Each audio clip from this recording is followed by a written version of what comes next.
एक बार हमारे एक पंडित जी ब्राह्मण देवता ने भगवत गीता के इस श्लोक को पढ़ा और पढ़ करके उन्होंने सोचा कि अनन्यास चिंतयन्तो माम, जब भगवान का चिंतन करेंगे तो फिर किसी भी प्रकार की कोई परवाह करने की नारायण आवश्यकता नहीं है। ब्राह्मण देवता ने इस श्लोक को आधार बनाया अपने और मंदिर में भगवत गीता का पाठ करने लगे कि हम भगवान का पाठ करेंगे, चिंतन करेंगे, हमारे परिवार की जीविका का सब पूरी तरह से रक्षा सुरक्षा कौन करेगा?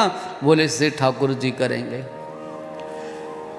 श्री कृष्ण जी के मंदिर में गीता का पाठ करने के लिए प्रारंभ कर दिया। धर्मक्षेत्रे कुरुक्षेत्रे समवेदा युत्सवा माम का पांडवस्यैव किम कुर्वत संजया।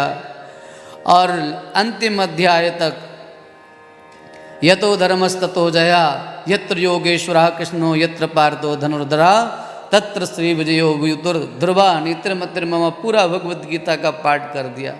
1 दिन 2 दिन 3 दिन तक करते रहे, कुछ भी व्यवस्था नहीं बनी।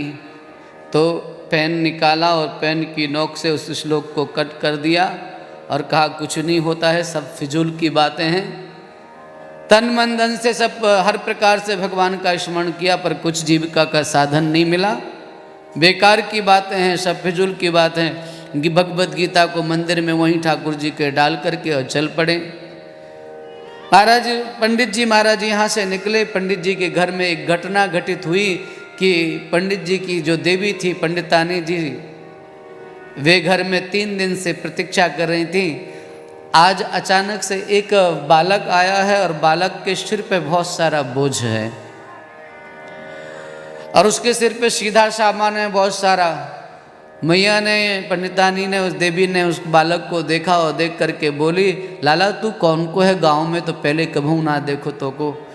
मैया मैं पंडित जी के साथ ही सेवा में रहूं।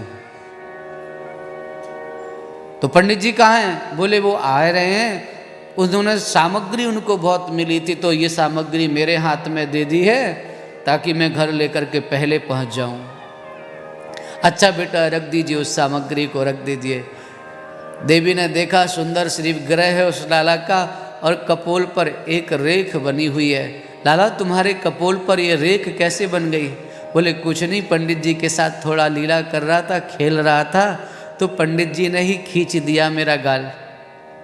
अच्छा, उनको इतनी भी समझ नहीं है कि एक नन्हे से बालक के साथ कैसा व्यवहार करना चाहिए। तुम्हारा इतना कोमल श्रीअंग और वो इतने विरुद्ध हैं, उनको ये समझ में नहीं आती बालकों के साथ कैसे व्यवहार करें। आने दो, मैं खबर लेती हूँ। हाथ जोड़ करके बालक ने कहा, भैया मैं तो यही चाहता हूँ तू ही खबर ले।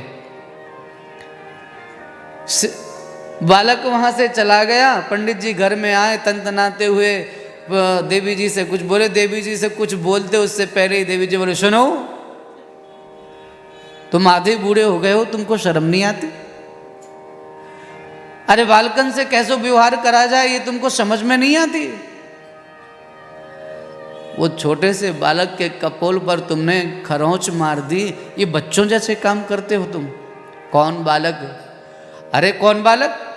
जिसको आजकल तुमने सेवा में लगा रखा है, जो तुम्हारा काम करता है, जो तुम्हारा सामान सिर पे रखे रखे घूम रहा है, उसी बालक की बात करूं। कौन सा सामान, कौन सा बालक, कौन सेवक? बनो मत ज्यादा, रख लिया है तो रखे रहो। पर बालकों से ऐसा व्यवहार नहीं करते हैं। सामान बहुत ज़्यादा आ गया है, अब आपको कहीं कुछ करने की ज़रूरत नहीं है। मेरा तो मन है कि साल भर बैठ करके भगवान का भजन करो। पंडित जी को और गुस्सा आया। 3-4 दिन से वही तो आजमा करके देख रहा था, वही तो करके देख रहा था कि कुछ हो जाए। अरे सामान, कौन सा सामान, कहाँ है?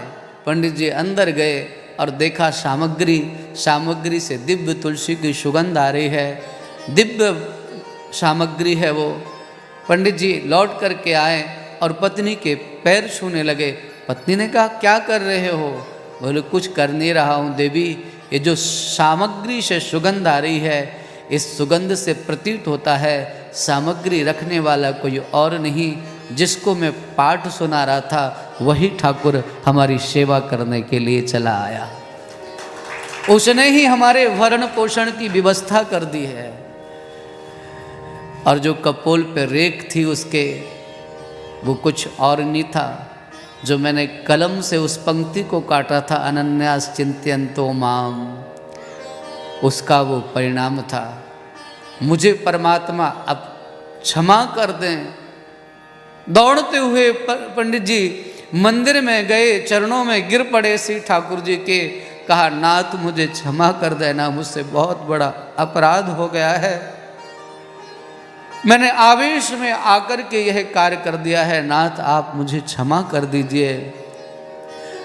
गीता को मस्तिष्क लगाया और प्रभु को साष्टांग प्रणाम करते हुए कहा मैंने स्वीकार कर लिया, आज से जीवन पर्यंत भगवत गीता मेरे जीवन का आश्रय रहेगा, मैं भगवत गीता की छाँव में ही रहूँगा और निरंतर इसका पाठ करूँगा।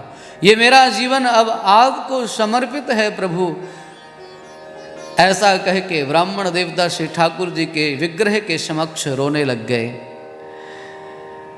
नारायण श्री ठाकुर जी ने मन में ही आकर के कहा कि मैं अपना संकल्प पूरा अवश्य करता हूँ, जो मेरे आश्रित हो जाते हैं उनका मैं पोषण करता ही करता हूँ।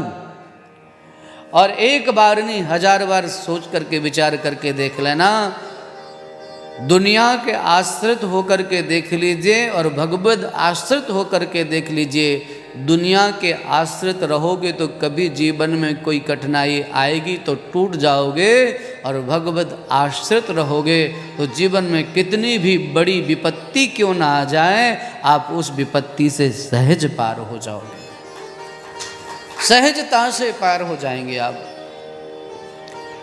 उद्धव से कहा उद्धव मैं गोपांगनाओं का भरण पोषण करता हूँ, अहमेव यासाम प्राणः, मैं ही उनका प्राण हूँ, मैं हूँ उनकी बुद्धि हूँ, मैं ही उनका मन हूँ। ऐसा परिचय पा करके उद्धव धन्य हो गए और नारायण श्री ठाकुर जी को प्रणाम करके पत्रावली साथ में रख करके वृंदावन की ओर गए। प्रेम से बोलिए जय श्री राधे। वृंदावन से आवाज़ आने लगी, ए मथुरावासी जरा संभल करके आना, ये संतों का नगर है, संतों की नगरी में सोच समझ करके आना, यहाँ प्रेम में पगे हुए संत रहते हैं,